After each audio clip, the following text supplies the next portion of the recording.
तर मंडळी भारताची अर्थव्यवस्था ही वेगाने बदलते आहे जसं मी म्हणाले आणि उद्योग व्यवसाय जे आहेत किंवा रोजगाराच्या संधी या नव्या दिशेने विकसित होताना आपल्याला पाहायला मिळतात आणि अशा काळामध्ये मॅनेजमेंट एज्युकेशन हे खूप महत्त्वाचं आहे, काळाची गरज आहे.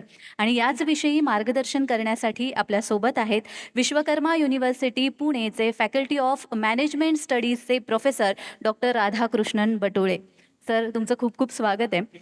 आणि सरांविषयी मी थोडक्यात सांगेन की सरांचं एज्युकेशन हे MBA PhD झालेलं आहे. विश्वकर्मा ग्रुपबरोबर 20 वर्षांपासून सर कार्यरत आहेत.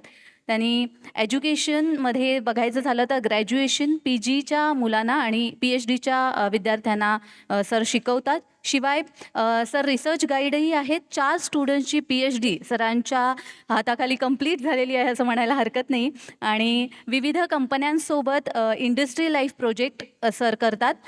Post doctoral study sir USA सध्या करत आहेत आणि ते HBS सर्टिफाईडसुद्धा आहे. सो बरंचसं ज्ञान आणि बऱ्याचशा गोष्टी आज आपल्या सरांकडून आपल्याला उलगडता येणार आहेत. सर, माझा पहिलाच प्रश्न की आजच्या बदलत्या अर्थव्यवस्थेमध्ये मॅनेजमेंट एज्युकेशनचं महत्त्व कसं बदलत चाललंय असं तुम्हाला वाटतं? आपण जर बघितलं इंडियाचा प्रवास हा 1947 पासनं आज 2026 पर्यंत. तर स्टार्टिंगला it was green revolution, then it was milk white revolution. त्याच्यानंतर 91-92 पासनं लिबरलायझेशन प्रायव्हेटायझेशन नंतर we invited global companies to operate from India आणि भारतातल्या कंपन्यांना बाहेर जाण्याची संधी मिळाली. तेव्हापासनं आपला स्पीड जो आहे तो खूप जास्त पद्धतीने वाढलेला आहे आणि हा आता 2026 पर्यंत India is the 4th or the 5th largest economy in the world. आपण जेव्हा हे म्हणतो की 5th लार्जेस्ट इकॉनॉमी आहे त्याच्या मागचे काही कारणं आहेत. Basically it is our population number wise, not only population पण आपलं लर्नेड पब्लिक, जो स्टुडंट आहे, जो इंजिनिअरिंग ग्रॅज्युएट आहे, ज्याचं मॅथमॅटिक्स चांगलं आहे, ज्याचं लॉजिक चांगलं आहे, ज्याचं इंग्लिश या लँग्वेजवर चांगली कमांड आहे, या लोकांमुळे आपलं इंडिया हे पुढच्या दिशेने 4th इकॉनॉमीवरनं 3rd इकॉनॉमीवर आपण जाऊ शकतो. 27-28 पर्यंत प्रोजेक्टेड आहे. We can cross Germany and can become the 3rd largest economy in the world. आणि या सगळ्या लोकांना मॅनेज करण्यासाठी विविध क्षेत्रात, कॉर्पोरेट क्षेत्रामध्ये we need people which are management people who have management skills. निश्चितच. आपल्यासोबत आता काही विद्यार्थीही आहेत.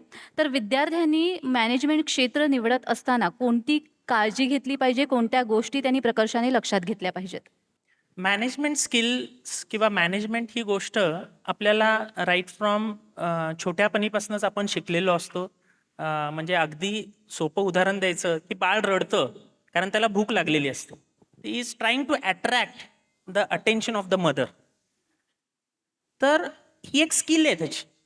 सिमिलरली बिझनेस मॅनेजमेंटमध्ये जेव्हा तुम्ही एंटर करता तर हे क्षेत्र खूप मोठं आहे. या क्षेत्रामध्ये वेगळ्या वेगळ्या स्किल्स तुम्हाला लागतात. म्हणजे जसं आमच्या मार्केटिंग म्हणजे मॅनेजमेंटमध्ये आपण म्हणतो तर are different specialisations which are been offered. ज्याच्यात मार्केटिंग एक आहे, फायनान्स एक आहे, ऑपरेशन्स अँड सप्लाय चेन एक आहे, ह्युमन रिसोर्स एक आहे आणि आता नवीन याच्यात बिझनेस ॲनालिटिक्स विथ AI हे एक मोठं स्पेशलायझेशन ऑफर केलं जात आहे. कारण आपण सगळ्या गोष्टी डिजिटली करतो आहोत. डिजिटली फुटप्रिंट्स आपले सगळ्या ठिकाणी पडतात. हे फुटप्रिंट्स ॲनलाइज करण्यासाठी आणि त्या ॲनलाइज करून त्याच्यावर डिसिजन घेण्यासाठी आपल्याला मॅनेजमेंट एक्सपर्टीज पाहिजेत, मॅनेजमेंटचे लोक लागणार आहेत. तर ज्या विद्यार्थ्यांना बिझनेसमध्ये, फायनान्समध्ये, HR आणि ॲनालिसिसची इच्छा असेल, आवड असेल आणि लाँग टर्म पुढं जाण्याची इच्छा असेल, त्यांना CEO कुठल्या कंपनीचं बनायचं, CFO बनायचं असेल तर नक्कीच त्यांनी मॅनेजमेंट एज्युकेशनकडे मोठ्या पद्धतीने पॉझिटिव्हली बघण्याची गरज आहे. निश्चितच. म्हणजे कोणत्या करिअरच्या संधी आहेत यासुद्धा याच्यातनं कळलेल्या आहेत. तरीसुद्धा आणखी मला थोडंसं डीप जाऊन विचारावंसं वाटेल, की MBA किंवा मॅनेजमेंटची डिग्री घेतल्यानंतर अशा कोणत्या करिअरच्या संधी आहेत, ज्या विद्यार्थ्यांना आकर्षित करतात मुळात आणि त्याच्याकडे त्यांनी जास्त लक्ष दिलं पाहिजे? मॅनेजमेंट एज्युकेशन हे 2 भागात तुम्ही हे करू शकता. 12वी नंतर एक ग्रॅज्युएशन लेवलमध्ये BBA किंवा BBA IB असे कोर्सेस आहेत जे ग्रॅज्युएशन लेवलचे आहे, आणि पोस्ट ग्रॅज्युएशनमध्ये MBA हा प्रोग्राम आहे. MBA हा प्रोग्राम जगविख्यात आहे. हा प्रोग्राम हार्वर्ड युनिव्हर्सिटी US मध्ये 100 इयर्स बिफोर स्टार्ट झाला होता, आणि तो आपण हळूहळू सगळेच वर्ल्डनी अडॉप्ट केलेला आहे. आणि हा MBA is one of the premium program in the world. आणि हा जसं मी सांगितलं, ग्रॅज्युएशन आणि पोस्ट ग्रॅज्युएशनला दोन वेगळ्या वेगळ्या टाईपच्या संधी आहेत. एव्हरी मॅनेजमेंटचा जो स्टुडंट असतो तो स्टार्ट होताना मॅनेजमेंट ट्रेनी म्हणून रुजू होतो. तर मॅनेजमेंट ट्रेनीमध्ये मग तो HR मध्ये फील्डमध्ये असू शकतो, फायनान्स फील्डमध्ये असू शकतो, operations and supply chain field हे खूप मोठं फील्ड आता उभरून येतो आहे. तुम्ही बघितलं असेल तुमच्या घरात आता ब्लिंकिटमुळे 10 मिनिटात कुठली पण गोष्ट येते. याच्या मागचं सप्लाय चेन लॉजिस्टिक्स याचं खूप मोठं काम झालेलं असतं, म्हणून तुम्हाला 10 मिनिटात गोष्ट तुमच्यापर्यंत पोहोचू शकते. तुम्ही दुकानापर्यंत जाऊ शकणार नाही, तेवढ्या वेळात तो व्यक्ती तुमच्याकडे अचूक तुमच्या ॲड्रेसवर तुम्हाला प्रोडक्ट डिलिव्हर करतोय. याच्या मागचं सप्लाय चेन अँड लॉजिस्टिक्स हा एक खूप मोठा भाग आहे. इंडियासारख्या कंट्रीमध्ये जर आपलं इन्फ्रास्ट्रक्चर छान झालं, जे होत आहे, आणि प्लस आपल्याला कौशल्य लोकांनी जर अडॉप्ट केलं, तर त्यांना या क्षेत्रामध्ये पण खूप मोठ्या संधी आहेत. फायनान्स क्षेत्रामध्ये रेग्युलर फायनान्सच आहे, ज्याच्यात तुम्हाला CS हे लोक तर लागतातच, पण याच्या व्यतिरिक्त फिनटेक सेक्टर हे खूप मोठ्या पद्धतीने ग्रो होत आहे. Government of Maharashtra wants to project especially Pune district और Pune city as a fintech capital of Maharashtra. जसं मुंबई जे आहे फायनान्शियल कॅपिटल आहे, तसं government of Maharashtra wants to promote Pune as a fintech capital. याचे रिझन्स पण आहेत. आपल्या पुण्यामध्ये नॉट ओन्ली IT पण मॅन्युफॅक्चरिंगच्या मोठ्या कंपनीज आहेत. GCC कंपनीज म्हणजे ग्लोबल कपॅसिटी सेंटर्स हे पुण्यामध्ये मोठ्या प्रमाणात तयार होत आहेत. त्यांचे ऑफिसेस 350+ GCC कंपनीज पुण्यामध्ये आहेत. त्यांचे सेंटर्स वाढत आहेत, आणि अजूनही त्यांना मग फिनटेकवाले लोक लागणार आहेत, HR वाले लोक लागणार आहेत, मार्केटिंगचं नॉलेज असलेले लोक लागणार आहेत. हा ह्युमन रिसोर्स हा मॅनेजमेंटच्या लेवलचा ग्रॅज्युएट आणि पोस्ट ग्रॅज्युएट ह्या लोकांमधनंच ते घेणार आहेत. तर ही खूप चांगली मोठी संधी आहे आपल्या पुण्यातल्या लोकांसाठी, महाराष्ट्रातल्या लोकांसाठी. निश्चितच. म्हणजे करिअरमधल्या विविध संधी आहेत, फक्त त्या आपल्याला शोधता यायला पाहिजेत. मला अजून एक विचारायचं ते म्हणजे आपण बघतो की नेहमी हार्डवर्क पुरेसं नसतं. आपल्याकडे काहीतरी एक्स्ट्रा स्किल्स असणं सुद्धा महत्त्वाचं असतं. उद्योग विश्वाला एकंदरच या मॅनेजमेंट स्टुडंट्सकडून कोणते स्किल्स अपेक्षित आहेत? तुम्ही एकदम योग्य बोललात की तुमचं बुकिश नॉलेज हेच पुरणार नाही आहे. तुम्हाला थेरॉटिकल नॉलेज पाहिजेच, पण त्याच्या व्यतिरिक्त तुम्हाला प्रॅक्टिकल नॉलेज, ऑन ग्राउंड काय गोष्टी चाललेल्या आहेत ते नॉलेज असणं गरजेचं आहे. त्या स्किल्स तुम्हाला असल्या पाहिजेत. तुम्ही जर वर्ल्ड इकॉनॉमिक फोरमचा 2025चा रिपोर्ट जर बघितलात, तर त्याच्यात त्यांनी बऱ्याच स्किलसेट्स दिलेल्या आहेत. तुम्ही जर बघितलं आहे मागच्या 2 वर्षापासनं आपल्याकडे लार्ज लँग्वेज मॉडेल्स हे खूप मोठ्या प्रमाणात इंडियामध्ये पोचलेले आहेत, ज्याच्यात तुमच्या ChatGPT, जेमिनाय या सगळ्या कंपन्या येत आहेत. तर हे आपल्याला जेव्हा सोयीस्कर आहे, तेव्हा आपण आपलं थिंकिंग बंद करणार आहोत का? आपण त्याच्यावर डिपेंडंट राहणार आहोत का? तर हा क्वेश्चन आपण आपल्यालाच विचारण्याची गरज आहे. क्रिटिकल थिंकिंग ही एक महत्त्वाची स्किल आहे. क्रिटिकल थिंकिंग म्हणजे काय, की तुम्हाला क्वेश्चन विचारण्याची कला, आन्सर सगळेच देऊ शकतात. क्वेश्चन विचारायला तुम्हाला जास्त वेगळ्या पद्धतीने क्रिटिकल थिंकिंग करणं गरजेचं आहे. त्याचा होलिस्टिक कुठल्याही विषयाचा अभ्यास करणं गरजेचं आहे. सेकंड, जसं तुम्हाला मी सांगितलं की ॲनालिटिकल स्किल्स. आता जो डेटा जनरेट होतोय, सगळा डिसिजन्स हे आता गट फिलिंगवर घेतले जाणार नाही आहेत. सगळे डिसिजन्स हे डेटा ड्रिव्हन असणार आहेत. मग तुमचा डेटाचा नॉलेज, डेटाचं अंडरस्टँडिंग जेवढं चांगलं, तेवढा तो व्यक्ती जगामध्ये त्याचं उपयोग होणार आहे, तेवढे स्किल्स त्याचे वापरले जाणार आहेत. तर बिझनेस ॲनालिटिक्स हे खूप महत्त्वाचं आहे. त्याच्यात फायनान्स फायनान्स हा खूप मोठा अथंग सागर आहे. या सेक्टरमध्ये राईट फ्रॉम छोटी company to multinational company to investment banking या क्षेत्रामध्ये अनेक संधी आहेत आणि एस्पेशली त्या पुण्यात आहेत.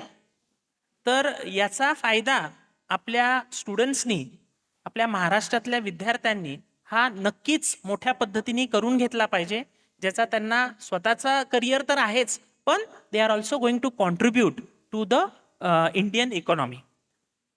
निश्चितच तुम्ही ChatGPTचा वगैरे उल्लेख केला म्हणून मला एक प्रश्न विचारायचा आहे. पण त्याआधी आता पुण्यामध्ये इतक्या सोयीसुविधा उपलब्ध आहेत, तर मला विश्वकर्मा युनिव्हर्सिटीबाबत विचारावंसं वाटेल, की कोणकोणते ऑप्शन्स आपल्याकडे अवेलेबल आहेत? विश्वकर्मा ग्रुप हा पुण्यामधला 40+ इयर्स जुना ग्रुप आहे एज्युकेशन सेक्टरमध्ये. आमचं बिबेवाडी च्या ठिकाणी VIT कॉलेज आहे आणि कोंढव्याच्या ठिकाणी तिथनं अगदी 1.5 किलोमीटरच्या अंतरावरच आमचं विश्वकर्मा युनिव्हर्सिटी आहे, जी 2017मध्ये as a state private university form झाली गव्हर्नमेंट ऑफ महाराष्ट्राच्या अंडर. आज 9 वर्ष आमचे कंप्लीट होत आहेत. त्याच्यात आम्ही वेगळ्या वेगळ्या टाईप्सचे कोर्सेस ऑफर करतो आणि हे सगळे कोर्सेस ऑफर करताना आमच्यासाठी नवीन नाहीत. जसं तुम्ही आधी उल्लेख केलात, माझ्यासारखेच अनेक प्राध्यापक ज्यांचा 20+ इयर्स एक्सपिरियन्स असलेले बरेच फॅकल्टीज आहेत. आणि at Vishwakarma we believe that a good teacher can make good students and good students can make great organizations. आमच्यासाठी first important is knowledge and that knowledge delivery can happen through good teachers and good professors. That is what we believe.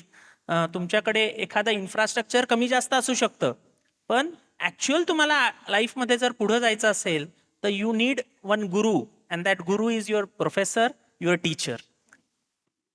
निश्चितच. आणि विश्वकर्मा युनिव्हर्सिटीजमध्ये मला वाटतं असे बरेच courses available आहेत, तर तुम्ही त्याचा निश्चितच फायदा घ्यायला पाहिजे. आणि मी पुन्हा एकदा ChatGPTचा वगैरे उल्लेख केला होता म्हणून आर्टिफिशियल इंटेलिजन्सकडे येते. आर्टिफिशियल इंटेलिजन्स आणि डिजिटल ट्रान्सफॉर्मेशनमुळे या मॅनेजमेंट क्षेत्रामध्ये कोणते बदल होत आहेत आणि कोणते बदल यापुढेही होतील असं वाटतंय तुम्हाला? वर्ल्ड खूप चेंज होत आहे. आपण आज सगळे इथं बसलेलो आहोत. काही लोकांच्या इच्छा आहेत ते ग्रॅज्युएशन कोर्सला एनरोल करणार आहेत, काही लोक पोस्ट ग्रॅज्युएशन कोर्सला एनरोल करणार आहेत.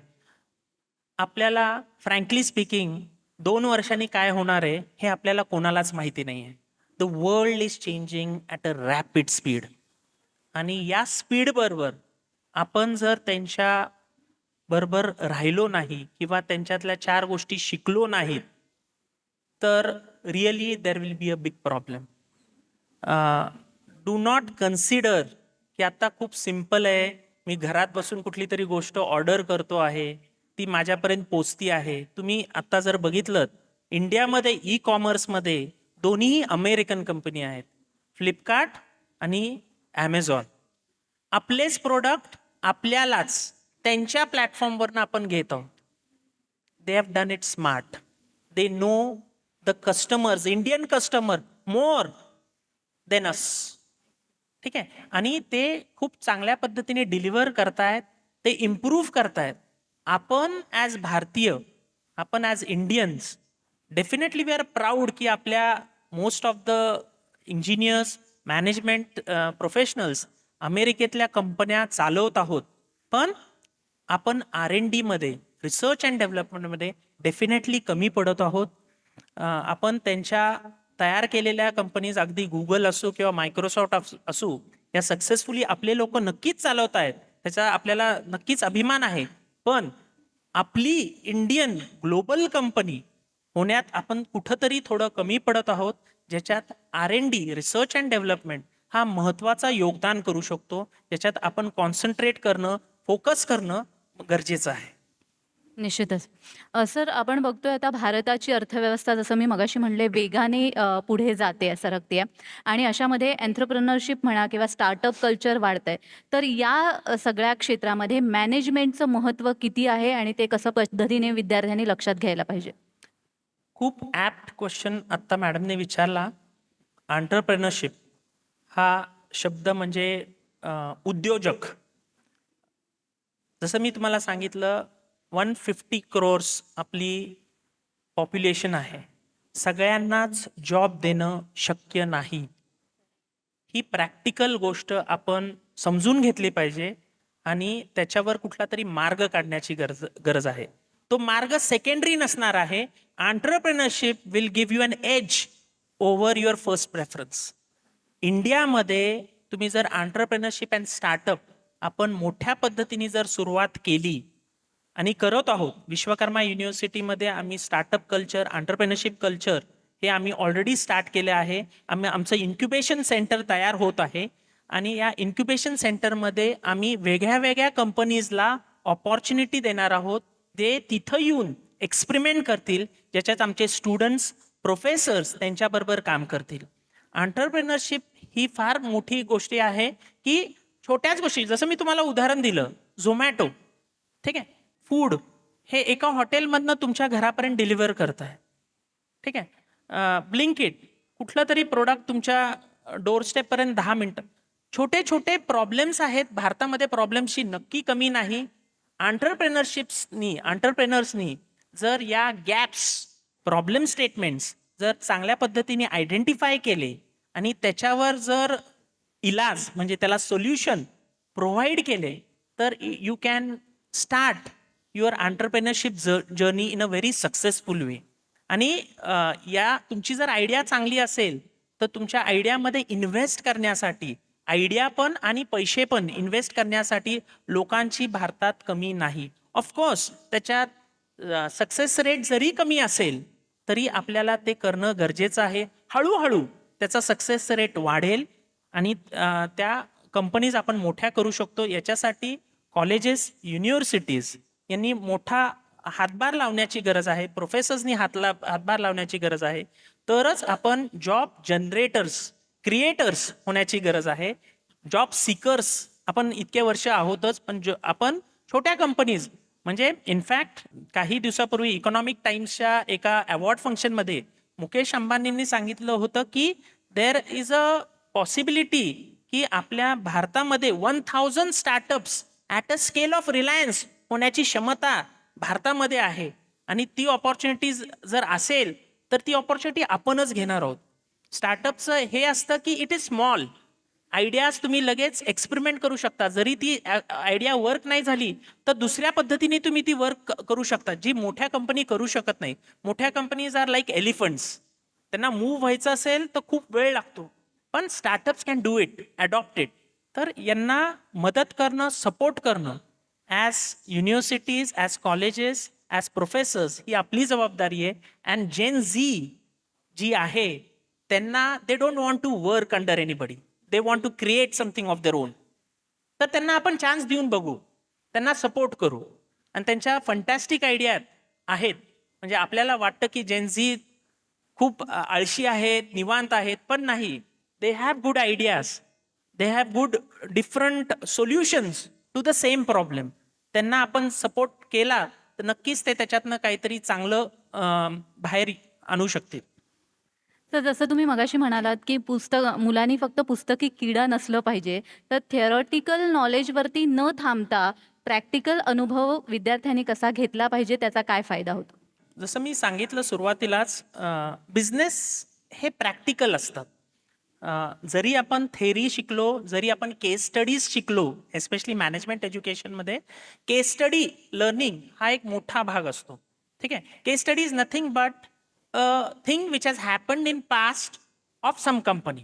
त्याच्यावरनं आपण प्लसेस अँड मायनसेस शिकून घेऊ शकतो आणि मग पुढं आपण त्या चुका करू नये, किंवा जर चांगल्या गोष्टी असतील तर त्या कशा अडॉप्ट करायचा, हे केस स्टडी बेस्ड अप्रोच आम्ही विश्वकर्मा युनिव्हर्सिटीमध्ये शिकवत राहतो. आज जसं तुम्ही विचारलं की तुम्ही काय काय गोष्टी अडॉप्ट केल्या पाहिजेत ॲज अ मॅनेजमेंट ग्रॅज्युएट, तर तुम्हाला लाईव्ह प्रोजेक्ट्सवर काम करण्याची गरज आहे. मी नेहमी सांगतो, BBAचा स्टुडंट असो किंवा MBAचा स्टुडंट असो, दर 6 महिन्याला he should work in a company for 2 months.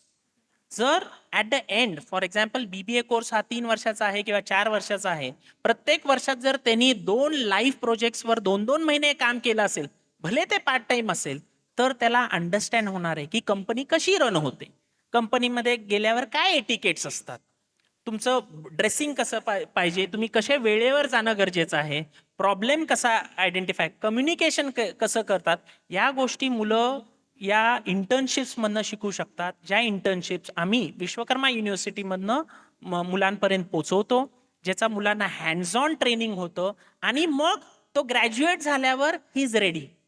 He knows what is required in the corporate world. नाही तर बऱ्याच वेळा काय होतं, कॉर्पोरेट्समध्ये लोक सिलेक्ट तर करतात, पण नंतर 2 महिन्यात ते म्हणतात नाही बाबा या मुलाला काहीच येत नाही. मग असं न होण्यासाठी आपल्याला त्या स्टुडंटला as university we should make him ready from day one. He should be billable from day one. म्हणजे तो आज रेडी ह्युमन रिसोर्स आहे कंपनीजसाठी. तर लाईफ प्रोजेक्ट्स, वेगवेगळ्या कॉम्पिटिशन्समध्ये स्टुडंट्सनी पार्टिसिपेट करणं गरजेचं आहे. कारण कंपनीजला they don't want one individual with one skills. They want multi talented multi task person, जो चांगला बोलूही शकतो, जो चांगला कम्युनिकेटही करू शकतो, ज्याचं चांगलं नॉलेज पण आहे, ज्याचं ॲनालिटिकल स्किल्स पण चांगले आहे. असं मल्टिपल स्किल्स असलेला स्टुडंट हा कंपन्यांना पाहिजेत. त्याच्यासाठी लाईफ प्रोजेक्ट्सवर काम करणं, R&D मध्ये काम करणं, एखाद्या कंपनीमध्ये जाऊन एंटरप्रेन्योरशिपचं एखादं ट्रेनिंग घेणं, हे मुलांना गरजेचं आहे. या स्किल्सचा मुलांना त्यांच्या करिअर घडवण्यासाठी खूप मोठा फायदा होतो. निश्चितच. सर, आज आपण इथे सेशन घेतोय पुण्यामध्ये. बरीचशी अशी मुलं आहेत की ज्यांना खूप चांगलं काम करायचं आहे मॅनेजमेंट क्षेत्रामध्ये, पण ती ग्रामीण भागाला बिलॉंग करतात. त्यांच्यापर्यंत हे नॉलेज पोहोचूही शकत नाही किंवा कमी प्रमाणात पोहोचतं असं आपण म्हणू. तर या विद्यार्थ्यांना जे ग्रामीण भागामध्ये राहतात, मॅनेजमेंट क्षेत्रामध्ये कोणत्या संधी आहेत आणि त्यासाठी तिथपर्यंत त्यांनी कसं पोहोचलं पाहिजे? भारत हा तुम्ही जर बघितलं तर हा ग्रामीण किंवा ॲग्रिकल्चर बेस्ड इकॉनॉमी असं आपण म्हणत होतो.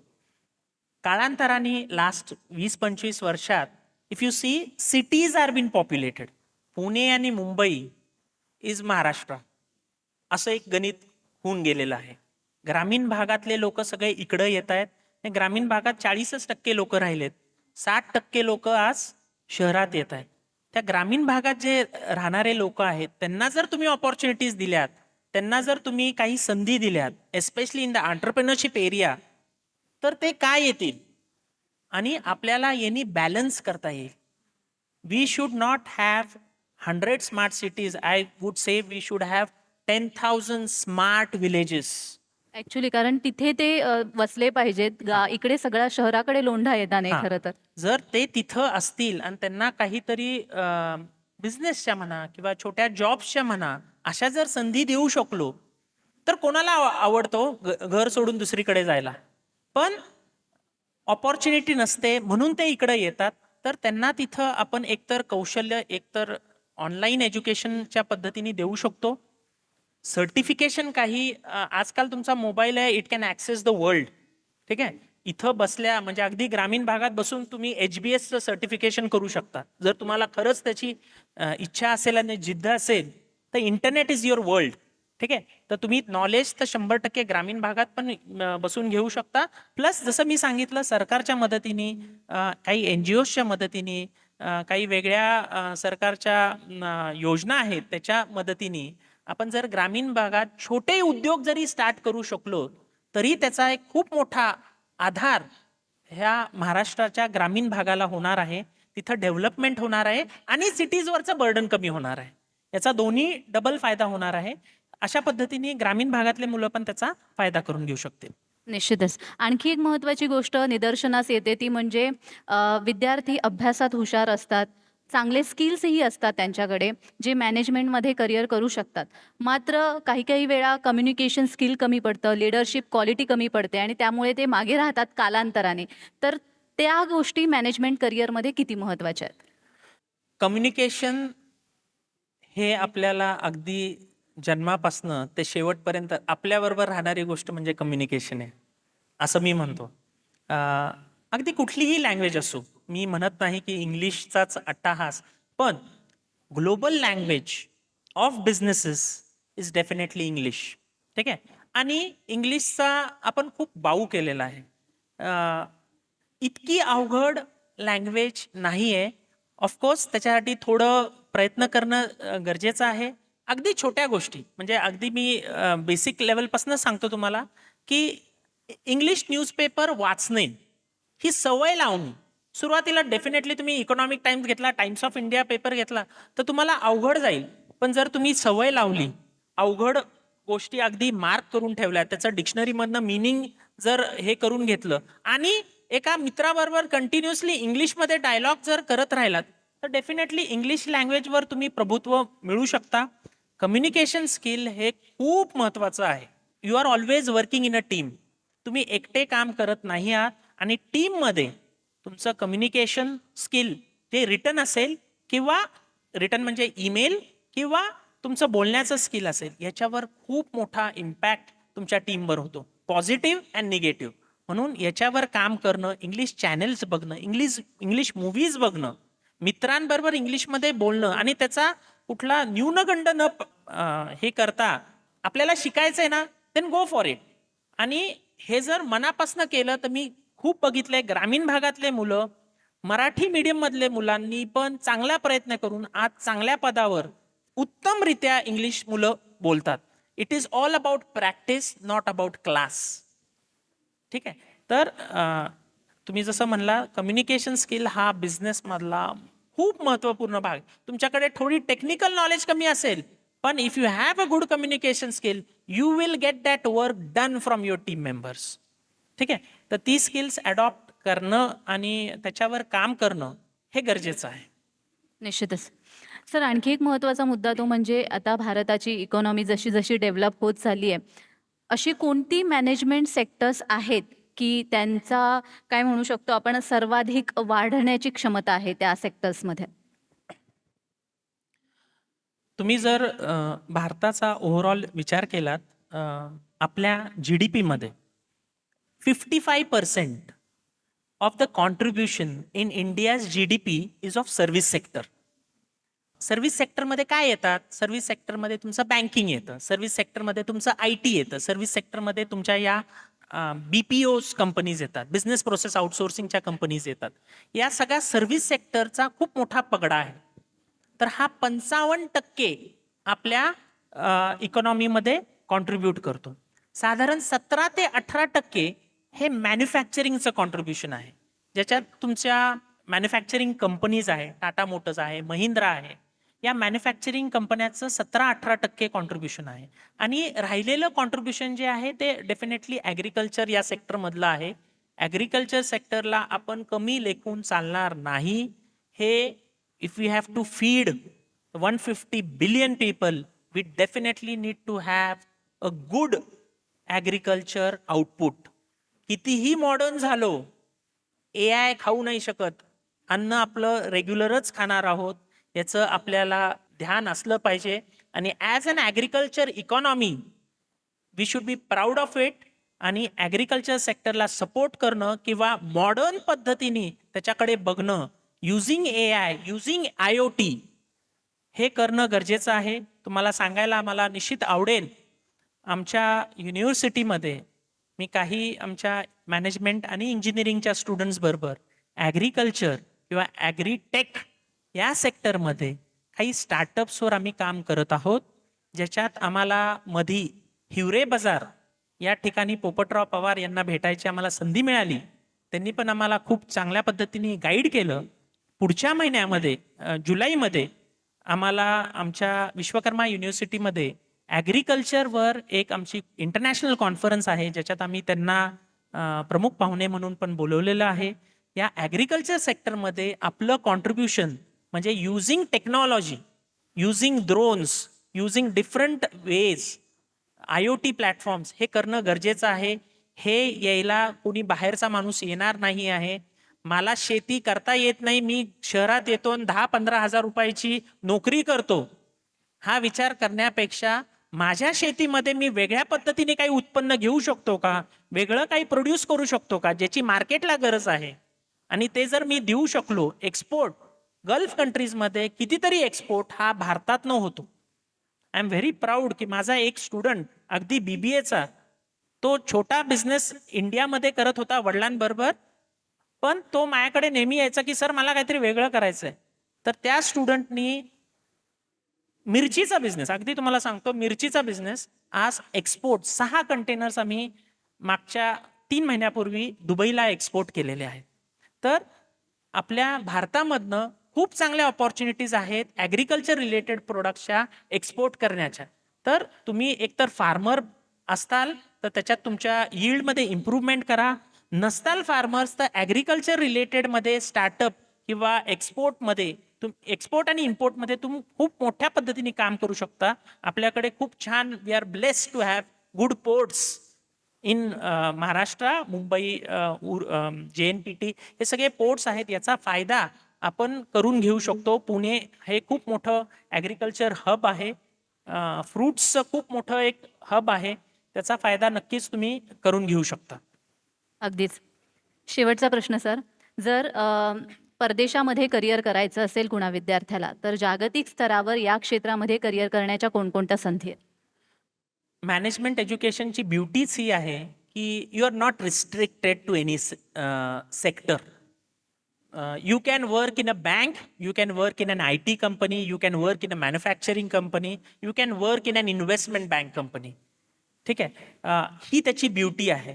आणि भारतातच नाही, भारताच्या बाहेर पण विश्वकर्मा युनिव्हर्सिटीमध्ये या इंटरनॅशनल किंवा ग्लोबल एक्सपोजरचं आम्ही अंदाज किंवा याचा आयडिया आम्ही खूप आधीच घेतलेली आहे. त्याच्यात आमच्या काही नामांकित विद्यापीठाबरोबर आमचे करार आहेत, ज्याच्यात NTU सिंगापूर एक आहे.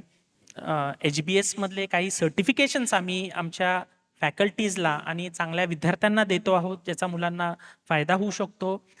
जर्मनीमधलं विद्यापीठ आहे Hof university of applied science, यांच्याबरोबर आमचा करार आहे, ज्याच्यात आमचे काही स्टुडंट्स तिथं एक्सचेंज प्रोग्रामसाठी म्हणजे एका सेमिस्टरसाठी त्या विद्यापीठात जातात. यांनी त्यांना ग्लोबल एक्सपोजर पण मिळतं, प्लस काही स्टुडंट्सला तिथं जॉब्स पण आम्ही ऑफर केलेले आहेत, त्यांना मिळालेले आहेत. तर आपण या जागतिक ग्लोबलायझेशन, जसं मी तुम्हाला सांगितलं 91-92 नंतर आपण ॲक्सेप्ट केलेलं आहे, तर त्याच्यात आपण पडलेलोच आहोत. तर त्याच्यात आपण ॲग्रेसिव्ह असलं पाहिजे, मोर एक्सपोजर देणं गरजेचं आहे. या जेन झीला तो अनुभव तुम्ही जर इथंच देऊ शकलात, तिथले फॅकल्टीज इकडं येणं, इथले स्टुडंट्स तिकडं जाणं, तर there will be a good learning, great opportunity for all the students. अगदीच. आणि मला वाटतं मॅनेजमेंट क्षेत्रामध्ये ज्या काही करिअरच्या संधी आहेत त्याविषयी विद्यार्थ्यांना सुद्धा आता बरंचसं ज्ञान मिळालं असेल. तुम्ही खूप छान संवाद आमच्याशी साधला, त्यासाठी खूप खूप धन्यवाद. थँक्यू. TV9 मराठीचं मी खूप आभार आहे, विश्वकर्मा युनिव्हर्सिटीचा आभार आहे, मी मला ही संधी दिली. आणि डेफिनेटली स्टुडंट्स आणि पेरेंट्स यांना नक्कीच त्याच्यातनं काही इनपुट्स मिळतील अशी मी इच्छा व्यक्त करतो. थँक्यू.